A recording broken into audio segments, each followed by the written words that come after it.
जय श्री राम मित्रों आज का वीडियो थोड़ा छोटा है लेकिन इम्पोर्टेंट है, इसलिए पूरा देखे बिना आपको जाना नहीं है।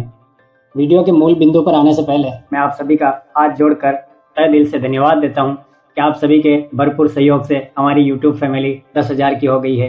जो हमने टारगेट रखा था उसे मात्र एक सप्ताह में भी हमने अचीव कर लिया। आशा करते हैं आपका आगे भी सहयोग ऐसा ही रहेगा और हम जल्द ही 50 के और एक दिन 100 के, मिलियन, उससे भी आगे वगैरह वगैरह बहुत आगे जाएंगे। अब आते हैं आज के मूल विषय पर। दोस्तों, अगर आपने नहीं देखी है तो हमारे चैनल की रिसेंट 2 वीडियो जाकर देखना जो हमने चंद्रशेखर आज़ाद उर्फ रावण पर डाली है, और उन वीडियो के कमेंट्स जाकर पढ़ना। उनके कमेंट्स में हमारे दलित भाई न जाने किस किस तरह की गालियां दे रहे हैं। हालांकि मुझे उनकी गालियों का बुरा नहीं लगता है, लेकिन क्या आपके पास बात करने के लिए कोई तर्क नहीं है, उसका कोई स्तर नहीं है, तो आप तमाम तरह की अभद्र भाषा का प्रयोग करेंगे। मुझे उन पर बिल्कुल भी गुस्सा नहीं है, क्योंकि ये बेचारे गुस्सा नहीं तरस के पात्र हैं। तरस आती है इन पर कि चंद्रशेखर रावण जैसे नेता इनको मिसगाइड करते हैं, और ये मिसगाइड होकर अपना फ्रस्ट्रेशन कहीं न कहीं निकालने के लिए हमारे जैसी यूट्यूब चैनल की वीडियो ढूंढते हैं। वीडियो नहीं मिली तो कहीं किसी दूसरी जगह पे, लेकिन कहीं न कहीं इनका फ्रस्ट्रेशन निकलता है।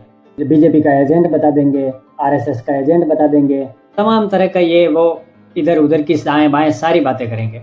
एकाध आज कजरे धर्म मर्मज्ञ तो शास्त्रों को भी बीच में ले आएंगे। अरे हमारा ही ये शास्त्र है, श्रीमद् भगवद गीता कहती है कि चातुर्वर्ण्यम मया सृष्टम गुण धर्म विभाग से। चारों वर्णों का सृजन मैंने ही किया है, लेकिन उनका विभाजन गुण और कर्म के आधार पर किया है। अब बताइए इसमें कहाँ विरोधाभास है।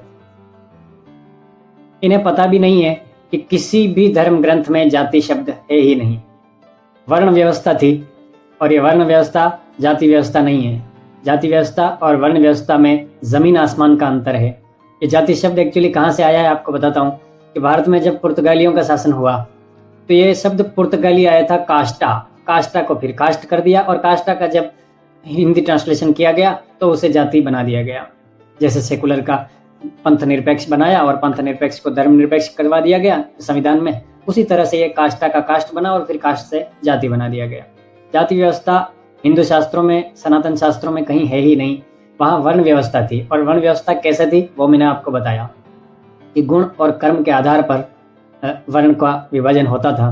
लेकिन ये चंद्रशेखर आज़ाद जैसे, राहुल गांधी जैसे, अखिलेश यादव जैसे, मायावती जैसे और इस तरह के तमाम ये जो नेता हैं, ये हमारे दलित भाइयों का मिसगाइड करते हैं। और एक्चुअली ऐसा नहीं है कि वो इनके बहुत बड़े हितैषी हैं। उन्हें खुद कुर्सी चाहिए और इनकी सीढ़ी बनाकर वो उस कुर्सी तक पहुंचने का पायदान बनाते हैं। अब ये खरी बात कह दो तो हमारे दलित भाई कमेंट में आकर हमको गालियां दे रहे हैं, बीजेपी का एजेंट बता रहे हैं, RSS का एजेंट बता रहे हैं। अरे आपको तो RSS का और उल्टा समर्थन करना चाहिए। ये RSS ही है जो कहती है, क्योंकि मैं कई वर्षों तक संघ में रहा हूँ, हालांकि अब नहीं हूँ, उसके कुछ व्यक्तिगत कारण हैं, लेकिन ये संघ के संस्कार ही है जो कहती है एक पनघट, एक शमशान और एक मंदिर का विधान होना चाहिए। जाति के आधार पर अगर किसी का भेदभाव हो रहा है तो वो बिल्कुल गलत है, मैं खुलकर इसका विरोध करता हूँ। लेकिन ये RSS ही है जो कहती है सभी को एक साथ, एक मंच पर, एक साथ जमीन पर बैठकर खाना खाते हैं। आदरणीय परम पूज्य सरसंघ चालक श्री मोहन भागवत जी और हमने एक साथ बैठकर खाना खाया हुआ है।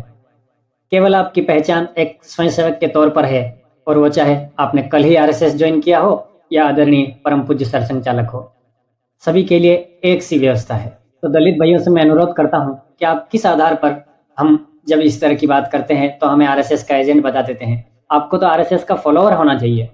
खैर, आपको गालियां देनी है दीजिए, आपका भाई समझ कर दीजिए, मुझे उन गालियों का बुरा नहीं लगता है, लेकिन मैंने जो कहा है उस बात पर चिंतन मनन अवश्य करिएगा। बाकी आपका धन्यवाद देता हूँ कि आपकी वजह से आज हमारी YouTube फैमिली 10,000 की हो गई है, और आप इसी तरह हमें सहयोग करते रहिए। एक दिन 50 के और 100 के तक भी आप ही हमें लेकर जाओगे। एक बार आपका पुनः दिल से धन्यवाद देता हूँ। जय भीम, जय हिंद, वंदे मातरम।